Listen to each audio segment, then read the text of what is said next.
किराड़ू मंदिर राजस्थान का एक प्रसिद्ध ऐतिहासिक पर्यटन स्थल था, जिसका निर्माण परमार शासकों ने किया था।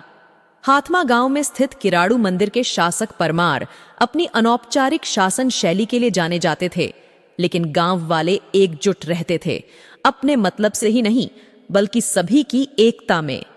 किराड़ू में 5 मंदिर स्थित थे, लेकिन वर्तमान में केवल 2 ही सुरक्षित हैं।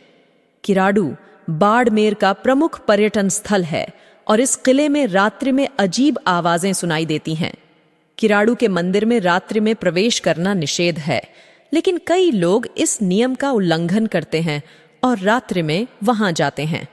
कहा जाता है कि जो व्यक्ति रात में इस मंदिर में प्रवेश करता है वह कभी भी वापस नहीं आता और एक मूर्ति की तरह बन जाता है। इसके पीछे की कहानी इस प्रकार है कि एक बार गांव में एक साधु ने प्रवेश किया, जिसने इस स्थान का सुंदर वातावरण महसूस किया और अपने शिष्यों को इस गांव में बुला लिया।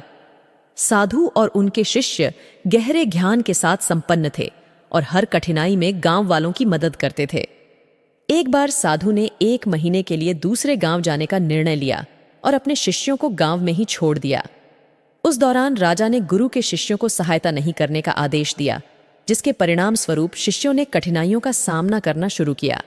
इस गांव में एक बूढ़ी औरत को छोड़कर किसी ने शिष्यों को 1 बूंद भी जल नहीं पिलाया। गुरु के वापस आने तक शिष्यों की सहायता का एकमात्र साधन एक कुम्हारी औरत बनी, जिसके कारण वे जीवित रह सके। 1 महीने की यात्रा के बाद गुरु ने वापस आते ही अपने शिष्यों की दुखद स्थिति को देखकर उनके दुख को समझा। शिष्य भूखे प्यासे मरने की हालत में थे। फिर साधु ने राजा के पास जाकर उनकी समस्या बताई, परंतु राजा ने उनका अपमान किया।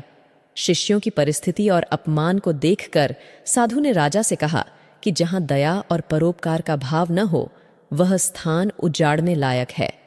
उन्होंने कहा कि जिन्होंने करुणा और साधुता की महत्वपूर्णता को समझा नहीं, उन्हें इस संसार में जीने का कोई हक नहीं है।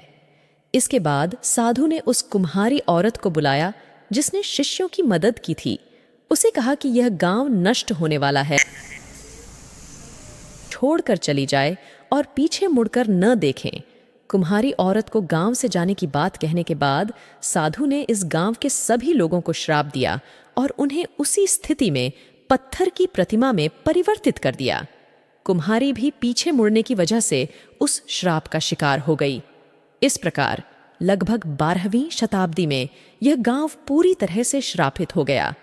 14वीं शताब्दी में मुगल साम्राज्य ने इसे पर अधिकार कर लिया, लेकिन वे इस रहस्यमय स्थान में नहीं रुक सके और इसे छोड़ दिया।